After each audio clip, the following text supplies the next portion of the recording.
Bismillahirrahmanirrahim. Alhamdulillahirabbil alamin.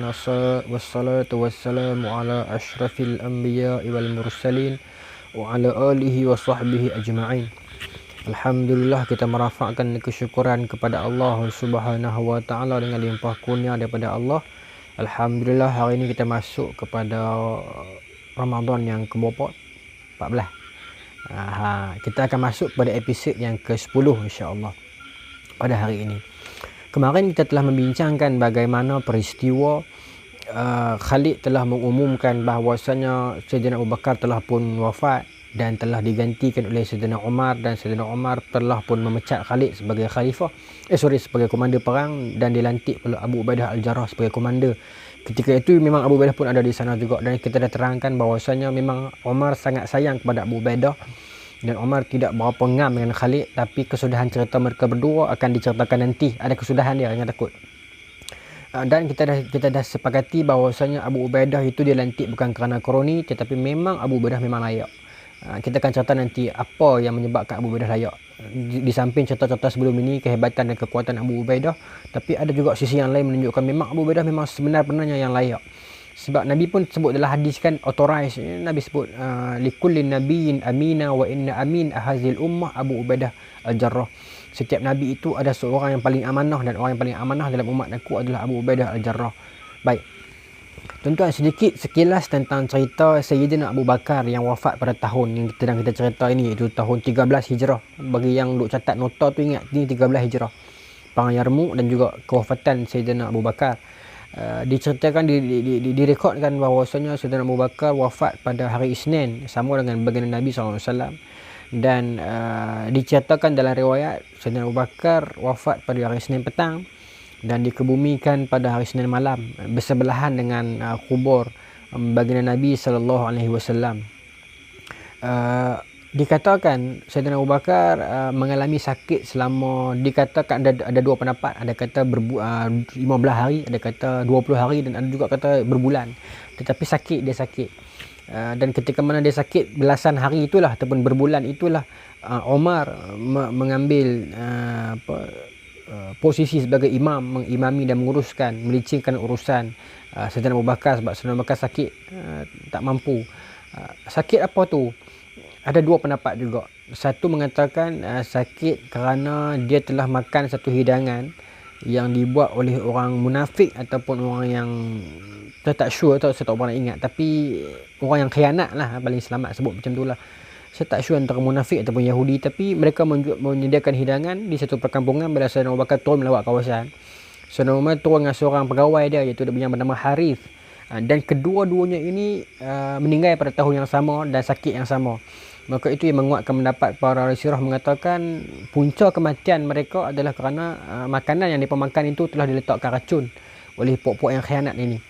Itu satu pendapat lah, dan saya tarjih pada pendapat tersebut lah, sebab dalil dia, hujah dia adalah kerana Haris yang juga menjadi pegawai setiausaha politik pada Sayyidina Abu Bakar juga wafat pada tahun tersebut, sakit yang lebih kurang. Dan mereka berdua menikmati hidangan pada hari tersebut yang disediakan oleh golongan khianat ini. Satu.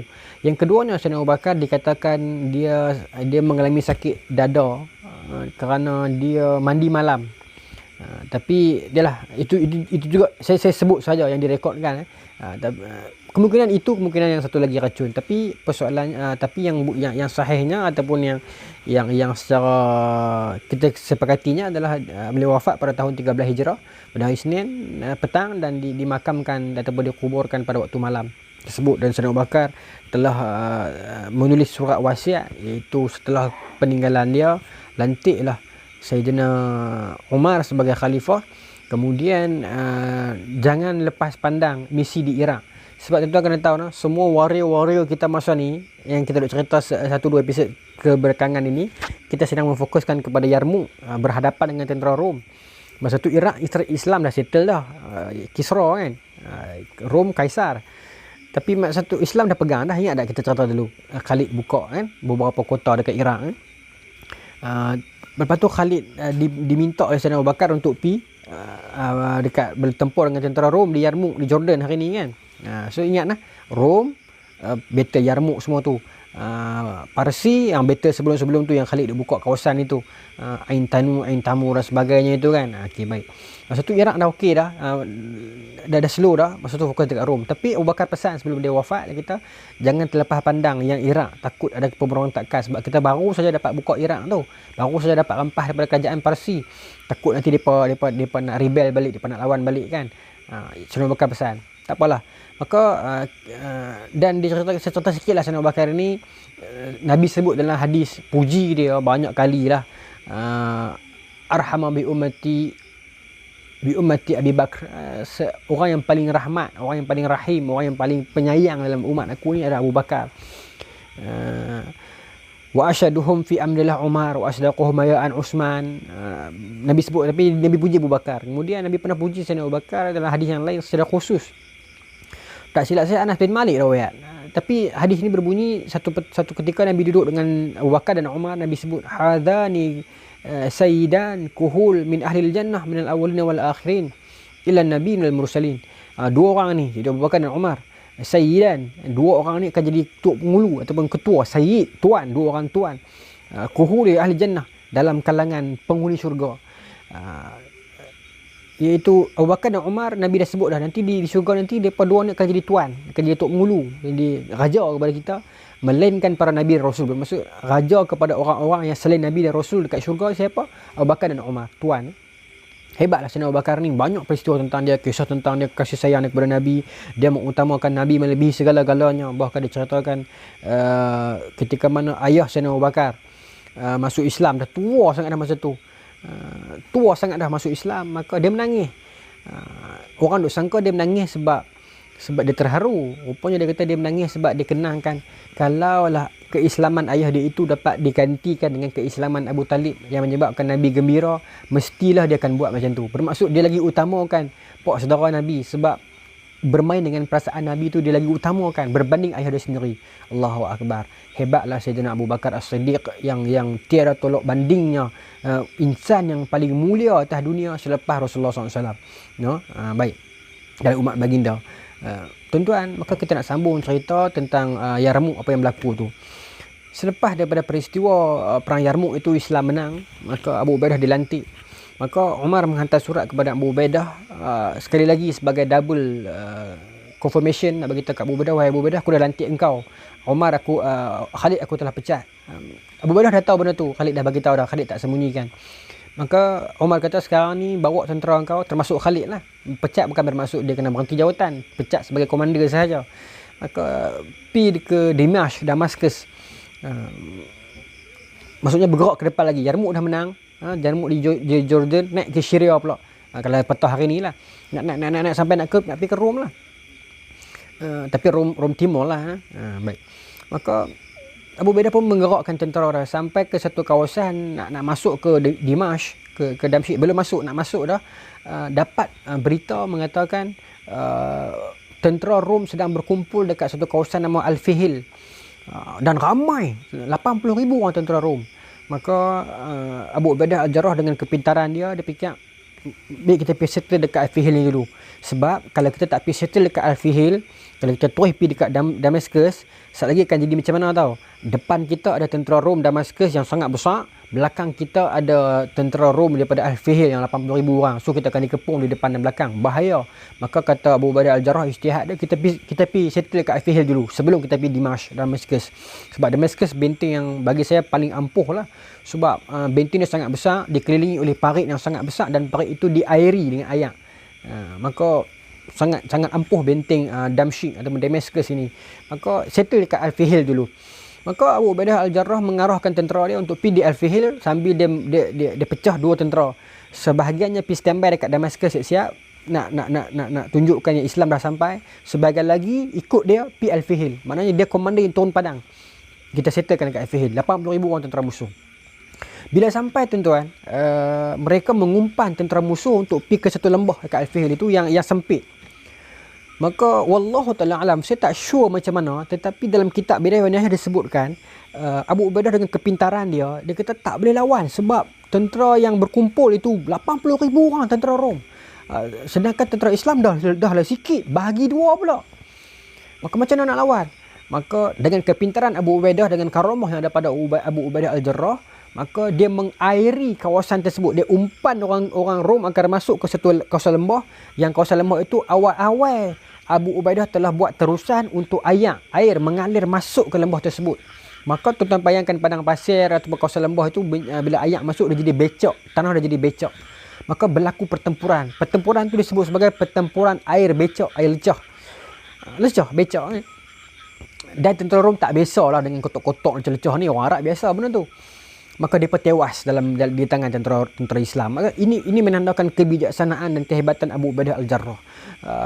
Walaupun tentera Islam sikit, tetapi mereka berjaya menewaskan 80,000 orang tentera musuh. Dengan taktikal Abu Ubaidah, dengan mengairi kawasan tersebut agar jadi becok, lecah, maka tentera Rom sukar nak bergerak, nak angkat kaki pun payah. Lecah. Maka tentera Islam menang pertempuran Al-Fihil tersebut. Maka setelah menang, tak tunggu lama, Abu Ubaidah mengarahkan pasukannya, jom kita pergi support tim dekat Damascus. Tim yang tunggu dekat Damascus tu tak serang lagi sebab tak ramai. Dan tentera dalam tembok Damsyik tak keluar lah. Bila mereka sampai tuan-tuan, mereka terpinga-pinga. Sebab apa? Sebab masa ni tak sangka yang tembok Damsyik begitu besar dan utuh, satu. Yang keduanya, rakyat dalam dia begitu ramai, dua. Makmur dalam dia dengan gereja, dengan kehidupan yang mewah dan kaya, tiga. Yang keempatnya, sekeliling tembok Damascus itu mereka buat sungai, parit lah. Dalam kitab sebut parit, tapi dia macam sungai lah, pasal dia buat air sampai dia mengalir, sampai it is impossible for Muslim to cross. Sangat mustahil, jadi seolah-olah mustahil untuk orang Islam nak cross sebab tak ada jambatan. Maknanya orang Damascus dah prepare dah parit itu daripada ancaman musuh. Kalau panah pun tak sampai. Macam tu nak begitu punya besar. Maka tuan-tuan, tentera Islam pun mengepung, secara psikologinya mengepung keliling tembok Damascus. Ini yang menarik. Disebutkan ada pendapat kata dikepung selama 14 hari, ada pendapat kata dikepung selama 2 bulan, ada pendapat kata dikepung selama 4 bulan. Saya nak ambil jalan selamat lah, berbulan-bulan. Senang. Tapi lama lah tuan-tuan, berbulan-bulan. Kan? Lama. Tunggu saja. Sehari, 2 hari, 3. Kita PKP, baru PKP yang keberapa, baru nak dekat baru sebulan. Kita dah cemuih, dah tak nak buat apa di rumah ni. Bayangkan tentera Islam tunggu saja dekat medan tempur yang nyawanya di hujung tanduk. Tunggu 4 bulan. Nak buat lagu mana ni? Parit terlalu besar. Pintu pagar tak ada buka. Orang Damsyik tak ada masalah dalam tu. Mereka kaya dengan makanan. Orang Islam makanan makin kurang. Apa kita nak buat ni? 4 bulan kepung saja ni. Nak cross tak boleh. Nak keluar deal sembang pun mereka tak mau keluar. Mereka buat tak tahu ya. Sampailah tuan-tuan, masa ni 13 Hijrah, ingat lah. Sampailah main penghujung tahun, dia main musim dingin, musim sejuk. Allahu Akbar, tentera Islam makin dicengkam rasa sejuk. Padang pasir bila dia main musim sejuk ni tuan-tuan, dia punya sejuk tu lain macam. Tentera Rom, orang Rom dalam Damsyik tak peduli dalam tembok kota mereka. Mereka mewah, kaya, makanan banyak, tak heran. Tapi mereka bersiap siaga, tunggu parti tengok. Maka masing-masing tak menyerang. Islam tak boleh serang, Rom tak keluar api, tapi standby dekat benteng-benteng. Sampailah Allah Ta'ala menghantar bantuan Allah. Bantuan yang macam mana? Allah Ta'ala mengilhamkan ataupun menggerakkan hati seorang anak padri. Disebut dalam Bidayah wa Nihayah. Tak sebut dengan nama, tapi anak padri disebut dalam kitab. Bagaimana anak padri ni malam tu, dia nak buat keramaian. Saya syok tuan-tuan, saya syok. Itu adalah keramaian hari Christmas macam tu lah. Sebab dia dah hujung tahun kan, musim sejuk ni. Maka mereka buat keramaian. Maknanya mereka punya tak heran kat tentera Islam di luar ni. Mereka boleh buat makan kenduri. 4 bulan dikepung, mereka tak putus makanan sampai boleh buat keramaian kenduri. Maka malam tersebut Allah Ta'ala, sepatutnya mereka tak buat kenduri lah. Mereka bersiap siaga pasal tentera musuh dikeliling.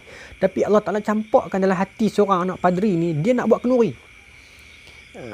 Nak buat keramaian. Maka para tentera pun turun daripada benteng-benteng tentera Damascus ini, turun ke gereja, turun ke kota-kota dalam mereka ni dan sambut. Dan diceritakan dalam riwayat, mereka ini minum arak, mabuk, menari, jadi ralik, jadi tak fokus dah untuk jaga benteng. Tapi orang Islam pun tak boleh buat apa. Parit besar dan dia bertunggu lama. Masa keramaian tu berlangsung waktu malam, lanjut sampai ke tengah pagi. Tentera Islam jaga tidur, makan, solat dan sebagainya. Tapi ada seorang tentera Islam yang dia tak tidur. Dalam riwayat sebut, dia tak tidur. Siapa dia? Khalid Al-Walid. Tuan-tuan pun tahu. Selagi dia tak masuk, dia tak puas hati. Dia kata, aku tak berhenti betul ya. Takkan nak tunggu macam ni ya kan. Tentera Islam ni berjaga tidur dan sebagainya. Tapi Khalid boleh tak tidur. Dia duduk perhati. Sampailah dia tengok cahaya dekat yang terpancul ke atas dia daripada pinting tu nampak macam malap. Bermaksud mungkin dia pernah lenong ataupun mabuk habis dah. Maka Khalid panggil member dia. Komando dia jugalah. Kok bin Amr. Maka Khalid kata, jom kita pergi buat settle. Buat macam mana? Khalid kata, kita cross sungai ni. Kita rabat naik. Maka tentera Islam nak main macam mana? Khalid kata, tak apa. Kita bawa tali. Dan kita ikat dengan tak silap saya ujung botol ujung bekas yang ataupun disimpulkan tali itu. Tapi secara mutawatir ataupun secara sahihnya depa bawa tali. Maka Khalid dengan seorang lagi saya tak ingat, 3 orang depa berenang. Tuan-tuan, berenang tengah malam sungai benteng tentera Rom, sejuk masa tu. Dan bila kata dia berenang ni bermaksud dia terdedah kepada tentera. Kalau tentera ada atas binting, dia boleh panah Khalid bila-bila. Tapi Khalid dengan ijtihad dia, dengan strategi dia rasa depa ni dah tengah mabuk dah ni. Bantuan Allah lah. Khalid berenang sambil bawa tali. Sampai ke tepi naik ke tebing belah sana, Khalid ikat tali tersebut dan Khalid ragah naik binting. Maka Khalid beritahu dekat Kok bin Amr dengan seorang lagi sahabat, saya lupa nama. Khalid kata, aku naik seorang. Tali ni apa tambak dekat pintu kota dan biar tali tu turun ke parit. Dan tali tu dia punya pangkal dia belah sana, belah tentera Islam. So akan menjadi tali untuk tentera Islam pegang cross nak pi ke pecah masuk binting. Maka Khalid beritahu kat Kok dengan seorang sahabat lagi, aku naik seorang, aku terjun masuk binting seorang bang. Aku terjun masuk binting belah sana. Aku buat settle aku bunuh 5-6 orang. Lepas tu aku takbir kuat-kuat. Padanya aku takbir, aku akan buka pintu. Apa masuk? Dan tentera Islam bila dengar takbir aku, dia akan bergerak, tali duduk darah, bermain. Dan Khalid pilih benteng timur. Dia benteng kiri kanan ada pintu timur. Maka okey. Maka Khalid pun cross lintas naik sampai di seberang sana tu kan. Khalid naik panjat naik benteng, dia terjun turun belah sana. Dia terjun tuan-tuan seorang dia. Dalam tu tentera musuh begitu ramai. Dia tak peduli. Khalid tak peduli. Ini yang kata dia seorang-seorang dia berani peredah. Kita hari ni yang sembang cekang, sembang lah sopa ngapa ni. Berani ke pergi seorang ada? Khalid berani.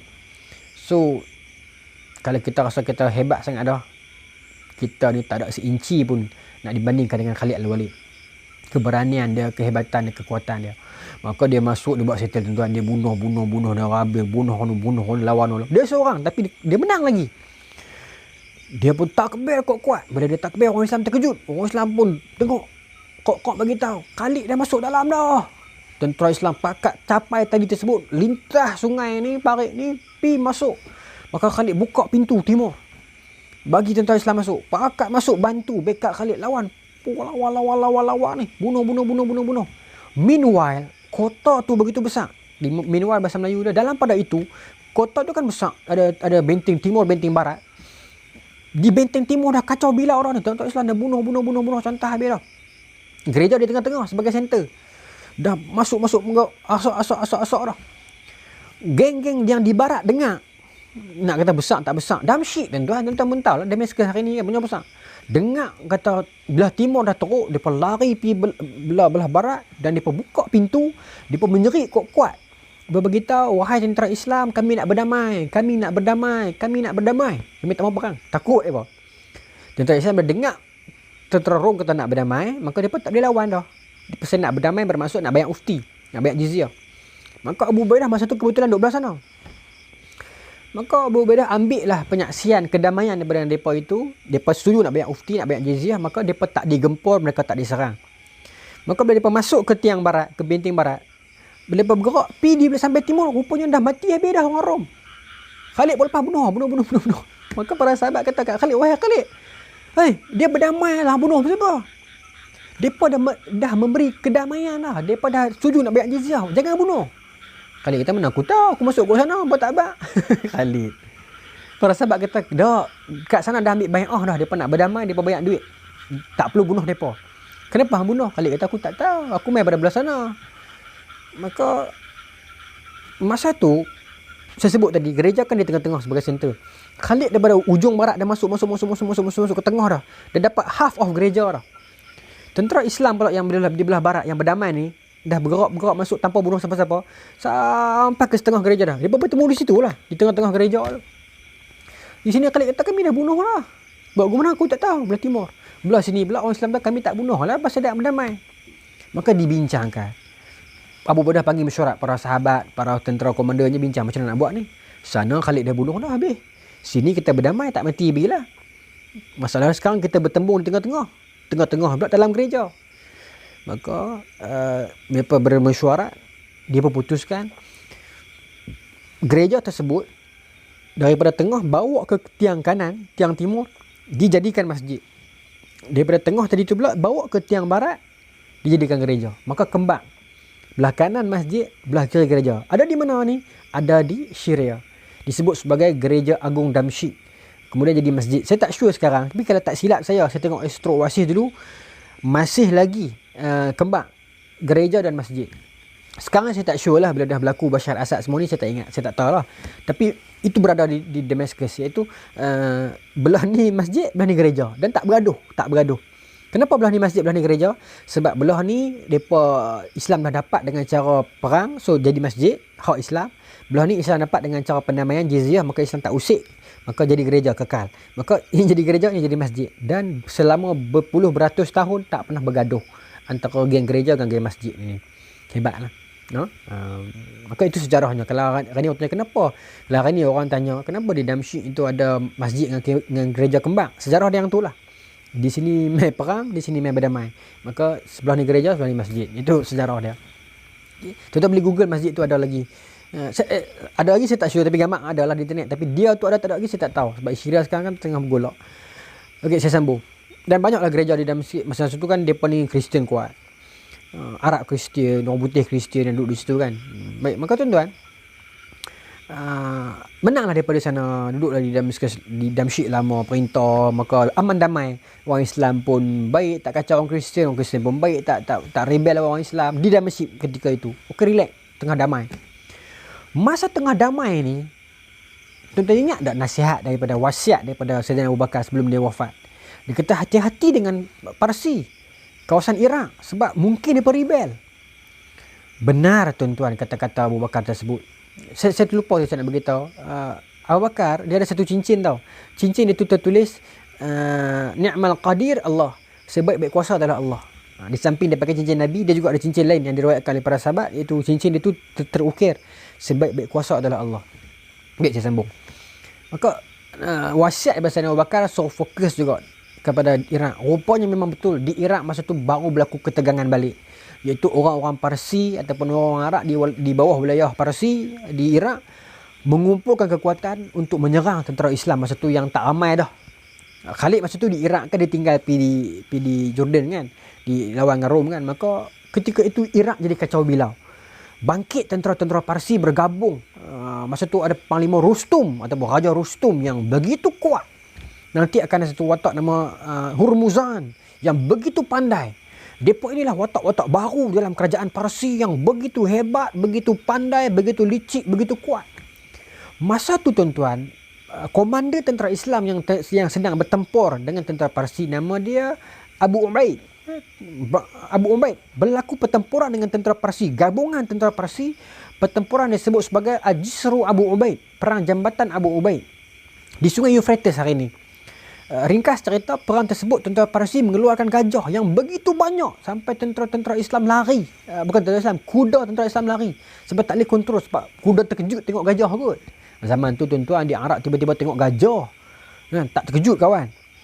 Bila takut tentera-tentera ini, takut ni pakat lari peranda habis. Maka Abu Ubaid dengan keberanian dia sebagai komander, dia masuk di tengah-tengah tu, dia tikam gajah ni. Tajamnya pedang dia ni. Cuma bila jadi macam tu, depa keluarkan satu, disebut dalam kitab bukan syarikat ni, keluarkan satu gajah putih. Ni sejarah gajah putih kot. Gajah yang berwarna putih yang paling besar antara semua gajah-gajah lain. Bila gajah tu keluar, gajah-gajah lain yang besar ni ibarat macam anak ya. Dan gajah itu difokuskan mission dia hanya untuk serang Abu Ubaid yang begitu kuat masa tu, begitu cergas lawan. Maka bila gajah besar tu mai serang Abu Ubaid dengan beraninya tak lari, besar gajah tu warna putih pula.